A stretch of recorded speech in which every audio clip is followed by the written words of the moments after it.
चाहिए उसके लिए बोलते हैं।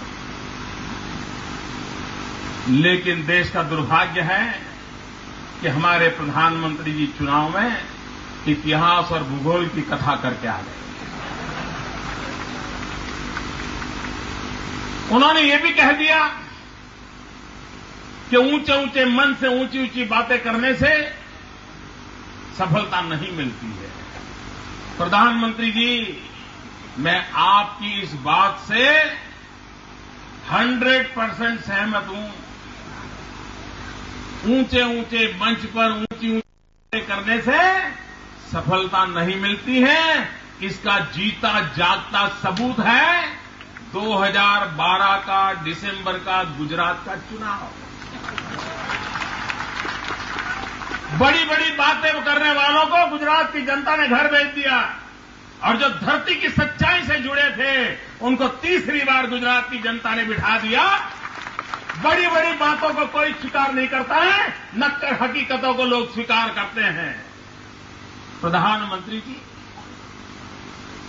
आपने इतिहास और भूगोल की बात याद कराई। मेरा मन करता है प्रधानमंत्री जी, आज मैं ही आपसे बात करूं। मेरी पार्टी के हर छोटा मोटा कार्यकर्ता आपको पूरी तरह कन्विंस कर सकता है। ये ठीक है, क्या बोलना क्या न बोलना वो आपके हाथ में नहीं है।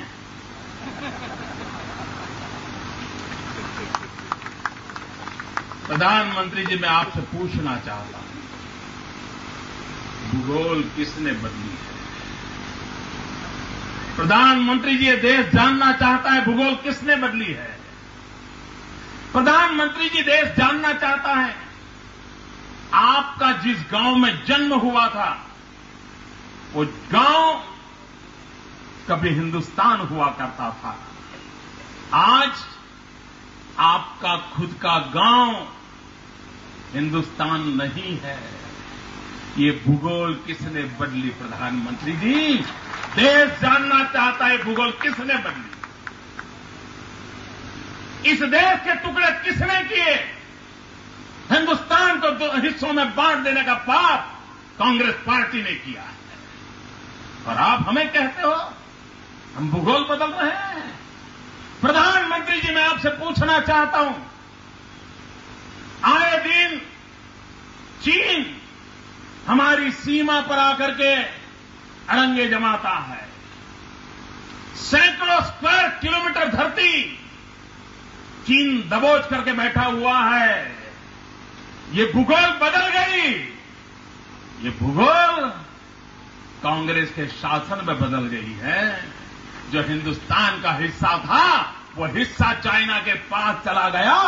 वो आप ही के कार्यकाल में भी हुआ है और आपके पार्टी के और महारथियों के क्षेत्र कालखंड में भी हुआ है। इतना ही नहीं प्रधानमंत्री जी, मैं आपसे पूछना चाहता हूं, भूगोल आप कैसे बदल रहे हो? भाइयों बहनों, आपको मालूम होगा महात्मा गांधी ने 1930 में साबरमती आश्रम से दांडी की यात्रा की थी और उस यात्रा की सालगिरह मनाने के लिए अनेकविध कार्यक्रम होते रहते हैं।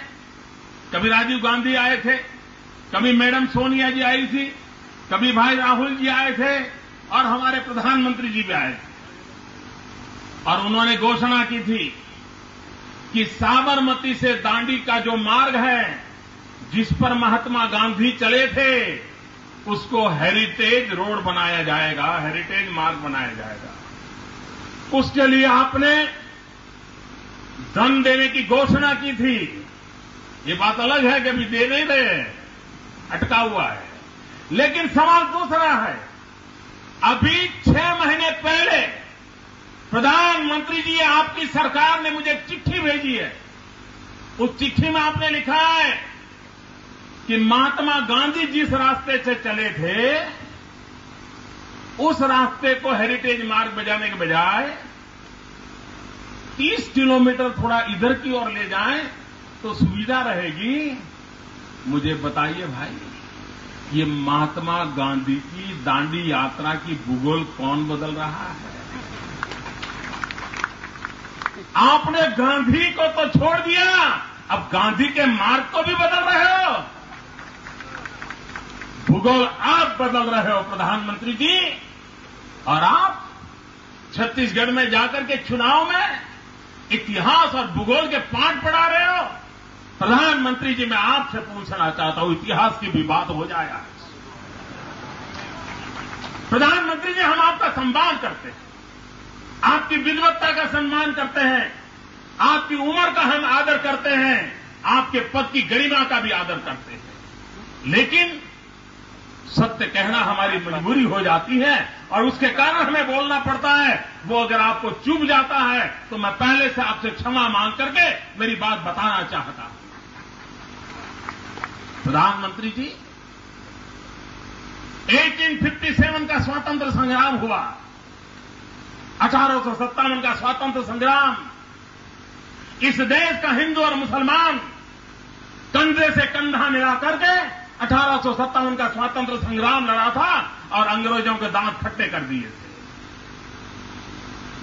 ये आपकी सरकार है, आपकी विचारधारा है कि आप उसे स्वतंत्र संग्राम कहने को तैयार नहीं हो। आज भी आप पाठ्य पुस्तकों में उसे बगावत कहते हो। अपने देश के लिए इस देश के लोग मर मिटे, उसको अगर बगावत कहते हो तो इतिहास के साथ खिलवाड़ कौन करता है प्रधानमंत्री? ये स्वतंत्र संग्राम था, लक्षावधि लोगों ने जान की बाजी लगा दी थी और आपने उसे बगावत कहा है। वो स्वतंत्र संग्राम था और उस समय जो शहीद हुए वो हमारे साथ, हमारे लिए गौरवपूर्ण शहादत है। प्रधानमंत्री जी, मैं पूछना चाहता हूं, आप इतिहास भुला देने में किसका काम है? हिंदुस्तान को इतिहास भुला देने का काम किसने किया है? देश जानना चाहता है। इस देश के आजादी के सैनिक अंडमान निकोबार के सेल्युलर जेल में रहते थे, अनेकों ने अपना जीवन दे दिया था। उत्तर दक्षिण पूर्व पश्चिम हिंदुस्तान के हर कोने से थे, हर जात पात के थे, हर बिरादरी के थे, हर संप्रदाय के थे। भारत माता को जंजीरों की बेड़ियों से निकालने के लिए वो अंडमान निकोबार की जेल में गुजारा करते थे। क्या प्रधानमंत्री जी, अंडमान निकोबार की जेल, सेल्युलर जेल, उस जेल के अंदर जिंदगी काटने वाले लोग, ये हमारे इतिहास पुरुष नहीं है क्या? इतिहास में उनका स्थान होना चाहिए, नहीं होना चाहिए?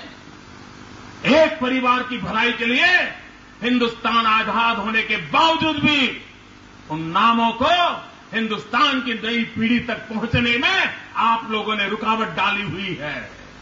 और जब अटल जी की सरकार बनी, मोरारजी भाई जब प्रधानमंत्री थे, अटल जी विदेश मंत्री थे, तो पहली बार अंडमान निकोबार के सेल्युलर जेल को राष्ट्रीय स्मारक बनाया गया।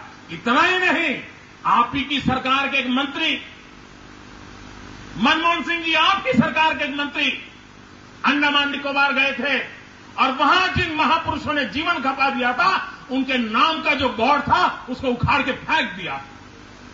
देश के लिए मरने वालों के लिए ये आपका व्यवहार, ये इतिहास को नोचने का पाप किसने किया है? प्रधानमंत्री जी, आप इतिहास को याद करते हैं, मैं भी आपसे पूछना चाहता हूं। इतना ही नहीं, प्रधानमंत्री जी, बाबा साहब आंबेडकर का योगदान कौन नकार सकता है?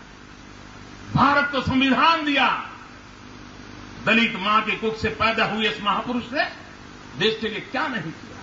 सरदार वल्लभ भाई पटेल, हिंदुस्तान को एकता से जोड़ा। आपने इतिहास में उनके साथ क्या किया? एक परिवार की वाहवाही करने के लिए आपने क्या किया?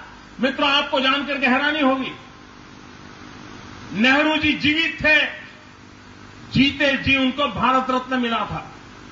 इंदिरा गांधी जीवित थी, जीते जी उनको भारत रत्न मिला था। राजीव गांधी, उनका हत्या हुई, उसी वर्ष उनको भारत रत्न मिला। लेकिन डॉक्टर बाबा साहब आंबेडकर को भारत रत्न मृत्यु के 45 साल के बाद दिया गया। 35 साल के बाद दिया गया, 35 साल के बाद, और वो भी दूसरी सरकारें जब आने तब शुरू हुआ। सरदार पटेल इतना बड़ा उनका योगदान था। लेकिन सरदार साहब को भारत रत्न राजीव गांधी के बाद उनकी मृत्यु के 41 साल के बाद दिया गया। क्या इतिहास के साथ खिलवाड़ है कि नहीं? इतिहास के साथ खिलवाड़ का काम किसने किया? प्रधानमंत्री जी, मेरी गुजरात की मिट्टी के एक सपूत डॉक्टर श्यामा प्रसाद मुखर्जी विद्वान थे। विवेकानंद जी उनके साथ वार्ता करते थे। स्वामी दयानंद सरस्वती उनसे वार्ता करते थे। लोकमान्य तिलक उनका मार्गदर्शन में संपर्क बनाए रखते थे। और लंदन में अंग्रेजों के नाक के नीचे इस गुजरात के सपूत ने इंडिया हाउस का निर्माण किया था। और मदन लाल धिंजरा ने कर्नल वायली को मारने का काम उस इंडिया हाउस में किया था। हिंदुस्तान में क्रांतिकारियों के वो गुरु माने जाते थे। उन्होंने 1930 में उनकी मृत्यु हुई और मरते समय उन्होंने एक इच्छा व्यक्त की थी कि मेरे अस्थि जो है उसको संभाल के रखा जाए, लेकिन देश जब आजाद हो तब मेरे अस्थि आजाद हिंदुस्तान में ले जाएं, ताकि मैं जो आजाद भारत की सांस लेना चाहता था, जीते जी नहीं ले पाया, लेकिन मेरे मरने के बाद मेरे अस्थि को आजाद हिंदुस्तान की हवा का रुख का पता चले, इसलिए ये मेरे अस्थि संभाल के रखे जाए, देश आजाद होने के बाद उसे ले जाया जाए।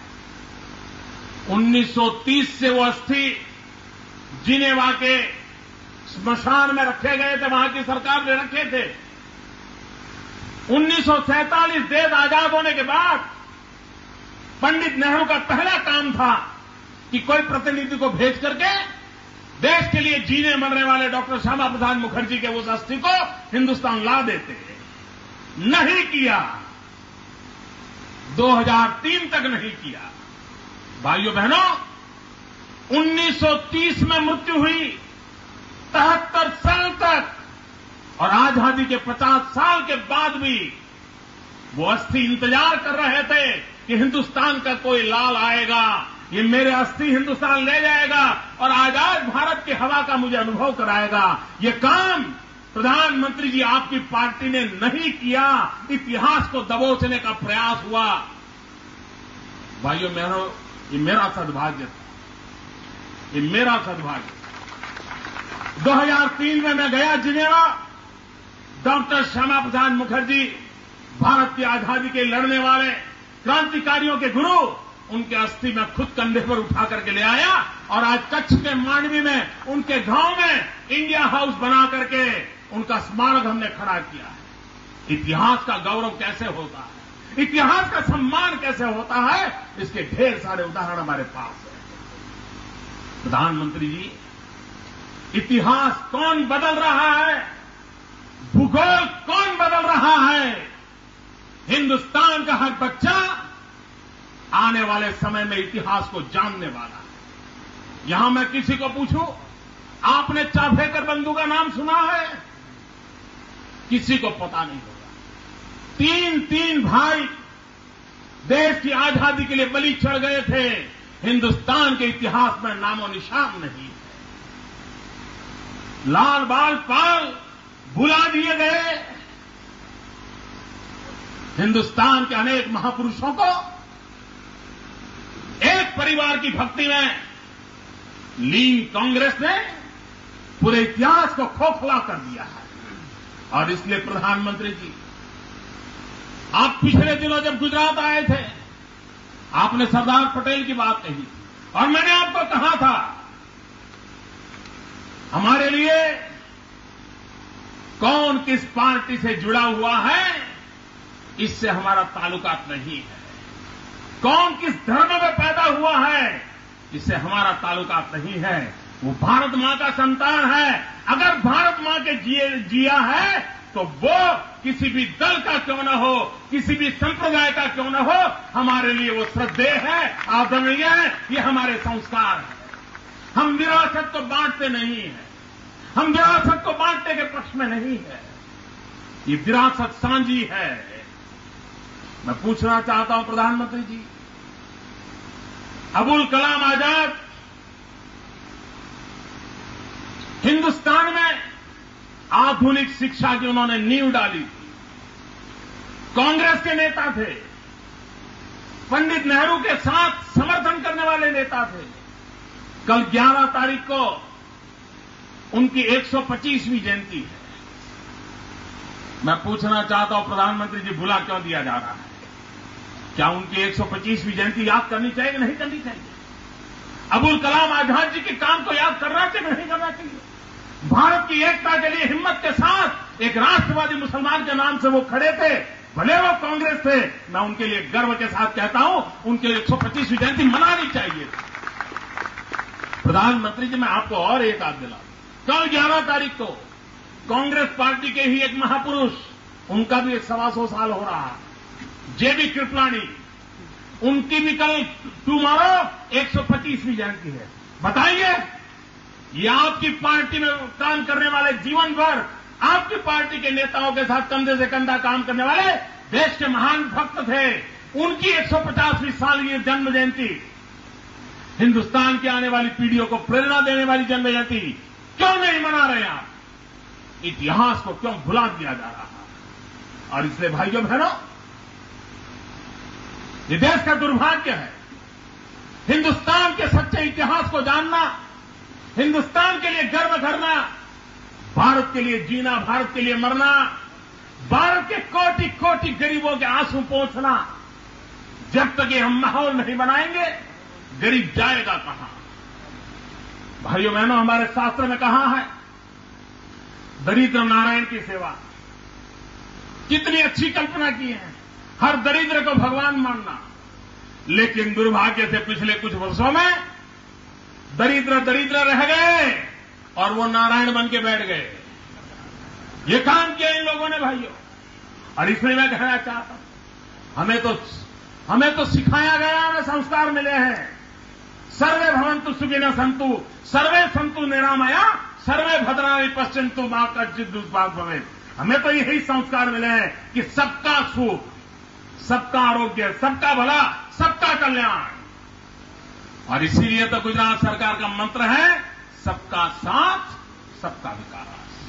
हर किसी को साथ रखना है, हर किसी के लिए विकास करना है। और भाइयों बहनों, इस देश को अगर आगे बढ़ना है, इस देश को विकास की नई ऊंचाइयों को पार करना है, तो हमारे लिए विकास के सिवा कोई रास्ता नहीं, बच्चों की शिक्षा के सिवाय कोई मार्ग नहीं है। और इसलिए यहां से गांव के लोग आए हैं, मैं आपसे हाथ जोड़ करके प्रार्थना करता हूं, आप अपना पूरा अगर कोई एक काम करना चाहते हो तो अपने बच्चों की शिक्षा पर ध्यान केंद्रित करो। अगर आप कोई काम में इंटरेस्ट लेना चाहते हो तो विकास के काम में इंटरेस्ट लीजिए, तब तक ये देश गरीबी से बाहर नहीं आएगा। गुजरात ने मंत्र लिया है शिक्षा का, विकास का, उसी मंत्र को लेकर के हम आगे बढ़े। मैं फिर एक बार भाई श्री अब्दुल रशीद के परिवार को, उनके सभी मित्र परिवार को, विदेश से आए हुए सभी मेहमानों को अंतःकरणपूर्वक अभिनंदन करता हूं कि एक बहुत अच्छा काम शुरू किया है सरकार की तरफ से। जब भी जो आवश्यकता होगी हमेशा आपको उपलब्ध रहेगी और इस सेवा का काम और अधिक अच्छे ढंग से आप आगे बढ़ाएं, यही मेरी आपको शुभकामना है। बहुत बहुत अभिनंदन, बहुत बहुत धन्यवाद। भारत माता की जय। जय जय गरीब गुजरात।